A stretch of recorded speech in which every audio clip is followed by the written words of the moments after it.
All right. So have you ever, been scrolling through job postings or maybe just daydreaming a little bit and wondered whether life as a software engineer, might be better like across the Atlantic in Germany instead of here in the US? Yeah, it's a big question, right? I mean, it's a question that a lot of people think about. It really is. And, today we're going to try to tackle this question. We've got Yeah. some pretty insightful thoughts from a software engineer who has definitely grappled with this very dilemma. Yeah, it's like a cheat sheet almost Yeah. to understanding the main trade-off. Exactly, the core trade-offs. Yeah, so we're going to break down those differences in things like salary, how much it actually costs to live in each place, how secure, you might feel in your job, what your career path might look like, that work-life balance everyone's always talking about, and even the social scene.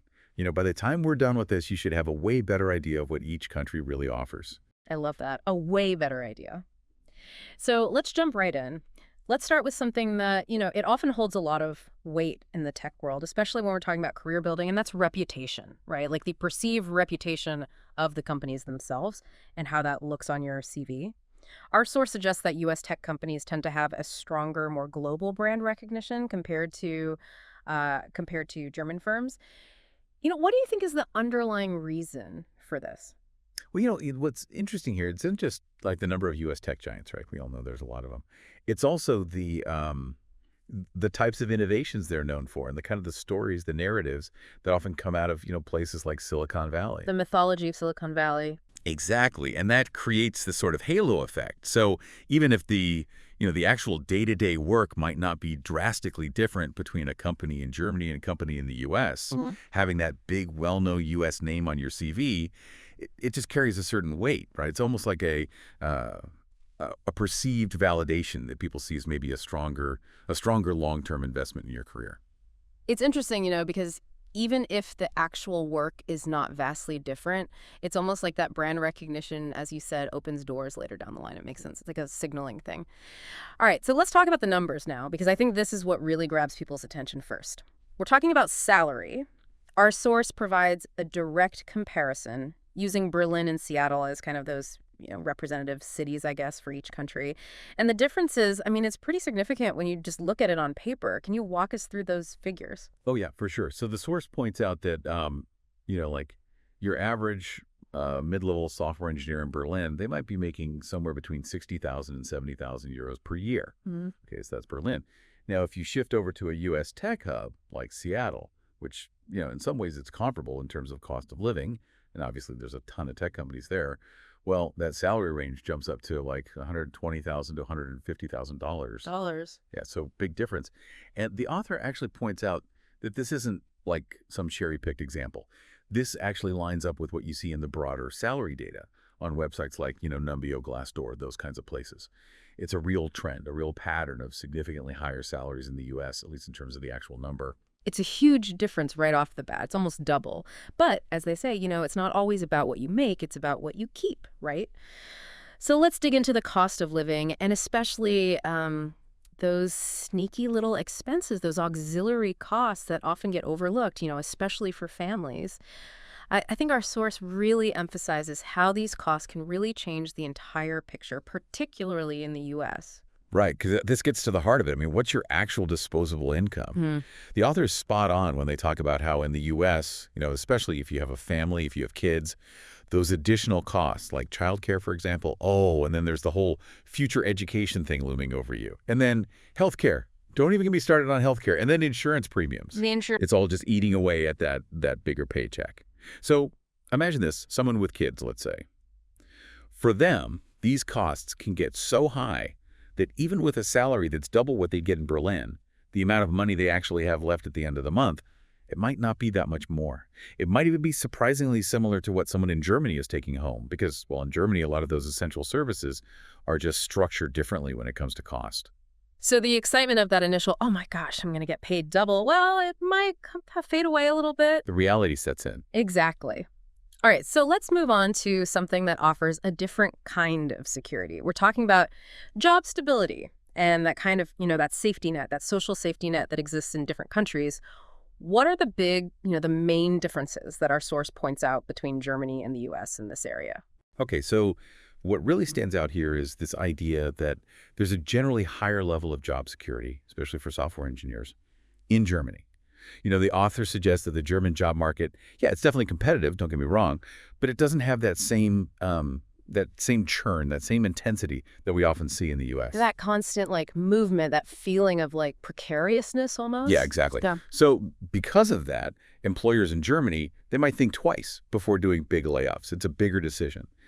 Now, contrast that with the U.S. tech industry. It's often seen as way more almost Darwinian, like survival of the fittest, and companies seem much quicker to resort to layoffs whenever the market changes. And then you have to factor in, Germany's got that really strong government safety net, like their unemployment benefits, they're really solid, and that can make a huge difference. It gives people a financial cushion, a sense of security that might factor into big decisions. Like buying a house. Exactly. Like, can I actually buy a house? That might feel riskier in the U.S. in that more volatile job market. Yeah, that makes a lot of sense. That peace of mind, that that kind of foundation, that feeling of a foundation sounds really appealing, especially if you're thinking long term. Now, what about the people who are really focused on, moving up that career ladder quickly? They want to be in a job market that's just constantly dynamic, constantly changing. What does our source tell us about career opportunities and the pace of that kind of mobility between these two countries? Right. And this ties back to that idea of the long-term career trajectory, right? So the picture that's painted here is that the U.S. is a much faster, more fluid job market. There are always companies hiring. There's always a demand for talent. And it's pretty normal for people to like switch jobs every year or two. They're looking for new challenges. They're looking to level up, get that promotion. So it creates a super dynamic environment where you can climb the ladder quickly if you're the right kind of person. Now, Germany, it's portrayed as more stable, but maybe not as fast-paced. People tend to stay with their companies for longer, maybe like 4 or 5 years on average. So yeah, there's definitely still career progression, but the rhythm of it all, the rhythm of change within those software teams, it might be a bit slower. So if you're someone who likes that feeling of, constantly being in motion, the U.S. seems like the place to be. All right, now let's talk about those with the entrepreneurial spirit, the people who dream of building their own tech companies. Where does our source suggest that the landscape is a little bit more fertile, I guess you could say, for starting a business? Oh, the author is very clear on this one. They really paint the U.S. as like a promised land for entrepreneurs. Yeah. They make it sound like it's way easier to just, navigate the whole process of starting a company. And it's as crucial to actually get the investment you need, the capital to get off the ground. The funding. Yes, exactly. Now, Germany, on the other hand, they make it seem like there are more bureaucratic hoops to jump through. Red tape. A lot of red tape and less of that, that venture capital just flowing around. So the author's take is that the U.S., it's a high-risk, high-reward environment for startups where the ceiling is higher. Yeah. You could potentially make a lot more money, but, you could also fail spectacularly. Germany's more stable, but maybe not as explosive in terms of startup growth. Yeah, that really aligns with, the common perception of those two startup ecosystems. All right, let's switch gears now. Let's talk about something that really affects our day-to-day lives, and that's work-life balance. How does our source compare the work cultures of Germany and the U.S.? Where do they see the major contrasts? Oh, this is where it gets really different. Germany is described as having this work culture where they really prioritize like employee well-being, personal time, that kind of thing. And this translates into things like more vacation days, more annual leave. I think they typically get around 30 days. Wow, that's amazing. Right. And they also talk about like more flexibility, more acceptance around, needing to take time off if your kid's sick or even just for yourself without it like cutting into your actual vacation time. So it just sounds like a more relaxed, supportive kind of atmosphere at work. The U.S., though, it's painted as more competitive, maybe even more demanding. It's like there's this unspoken pressure to always be on, and taking time off, it might not be viewed the same way. Right, because in the U.S., time is money. Exactly. And that can really affect your, just your overall quality of life, that always-on mentality. Now, what about the social side of things? Because for someone who's thinking about moving to a new country, it's so important to feel like they can actually integrate, build a life, find a community. What insights does our source offer on, social life, making friends, communication in Germany versus the U.S.? Okay, so here the author has this really interesting perspective. They suggest that for someone coming from, let's say, Turkey, for example, the U.S. might actually be easier to integrate into socially because it's just so diverse. So multicultural. Exactly. It's like in that kind of environment, it's easier to find those little pockets, those communities, connect with people from similar backgrounds, people who have shared experiences. Germany, though, they describe it as potentially harder for newcomers, especially from somewhere like Turkey, to really integrate. It might feel a little more reserved socially. A little more closed off. Yeah, and the author even jokes that maybe Germany's better for introverts and the U.S. is more for the extroverts. I love that. Oh, yeah. Now, thinking practically, for anyone who's seriously considering making a move, one of the biggest hurdles can be like the visa process, the work permits. It's a headache. What does our source say about how easy or difficult this is in Germany versus the U.S., specifically for software engineers? So they point out a big advantage for Germany here. Yeah. Getting work permits for software engineers, it's apparently much more streamlined. It could take as little as a month after you get a job offer. A month? Yeah. The U.S. visa system, though, they describe it as way more complicated, way more unpredictable. You might run into problems with sponsorship, and sometimes people even get denied for seemingly no reason. It's that uncertainty that can be so stressful. So yeah, that ease of entry, it's definitely a big plus for Germany. And then, of course, we have to talk about language, right? Of course, yeah. I mean, the author just acknowledges the obvious here, which is that for a lot of people coming from other countries, the fact that English is the main language in the U.S. is a big, big advantage. Absolutely. All right, another practical thing, especially for those who want to, stay close to their family, their home country, is proximity. How do Germany and the U.S. compare in terms of their distance from Turkey, according to our source? Yeah, well, obviously, Germany wins this one hands down. It's just geographically much closer. The author even points out how affordable and easy it is to travel back and forth. Like you could potentially earn enough in a day to pay for a quick weekend trip back home. And, summer holidays in Turkey are also a lot more accessible when you're earning in euros and living in Germany. So for someone who really values those connections, Germany is definitely the more convenient choice. The U.S., they describe it as being, like on the other side of the world, especially if you're on the West Coast. And those long flights are brutal. All right, one last thing before we wrap up this main comparison. Let's touch on the overall pace of life because, that can affect everything. What kind of observations does our source make about the pace of life in Germany versus the U.S.? So they paint a picture of Germany as being generally slower, maybe a little more deliberate. It's a different vibe compared to the U.S., which is usually much more dynamic, fast-paced, always on the go. Always hustling.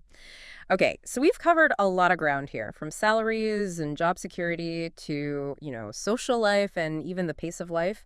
Our source actually provides this really nice, concise summary of the core differences using a simple dichotomy. Can you remind us of what that is? Yeah, they sum it all up by saying that Germany is about family and peace, whereas the U.S. is more about opportunity and competition.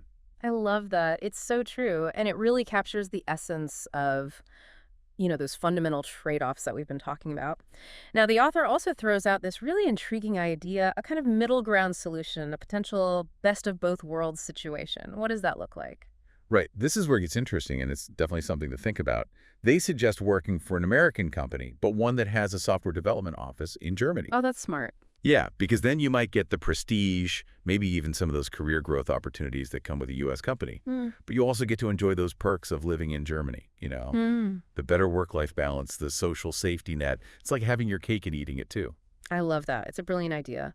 And finally, the author briefly mentions Turkey itself as another option, right? Going back to the homeland, what's their perspective on that? Yeah, they refer to Turkey as home, and they describe choosing to work there as like this challenging but ultimately rewarding expert mode of life. Expert mode. Yeah. Yeah. I thought that was funny. So I think it's acknowledging that deep personal connection you have with your homeland, but also recognizing that it comes with its own unique set of opportunities and potential difficulties. It's not for the faint of heart. Not for the faint of heart. So as we wrap up this deep dive, I think it's pretty clear that there's no easy answer to the question of, is it better to be a software engineer in Germany or the U.S.? It really depends on what you value, what your priorities are. Are you someone who prioritizes, earning potential, climbing that ladder quickly, and you're okay with that competitive U.S. environment? Or do you put more emphasis on, stability, work-life balance, having that time for yourself and your family, even if it means maybe a slightly lower salary? And then there's that entrepreneurial spirit. Does that draw you to the U.S., or does the desire for stability, for a strong social safety net, make Germany seem more appealing? It's all about figuring out what's important to you. Yeah, because there's no right answer. There's no objectively better choice. It's really personal. It depends on what you want out of life, out of your career at this point in time. So as you're thinking about your next move, whether it's across the Atlantic or maybe even closer to home, think about those trade-offs, the allure of opportunity versus the comfort of stability, the drive for high earnings versus the importance of work-life balance. Ask yourself, what kind of deep dive into my own priorities would actually reveal the ideal working environment for me? That's the real question, and that's something to ponder. That's it. That's the homework. That's the homework. All right, well, thank you so much for joining us on this deep dive. It's been a fascinating conversation. Absolutely, it's been a pleasure. And to all our listeners, keep those questions coming. We love exploring these complex topics with you. Until next time. Take care.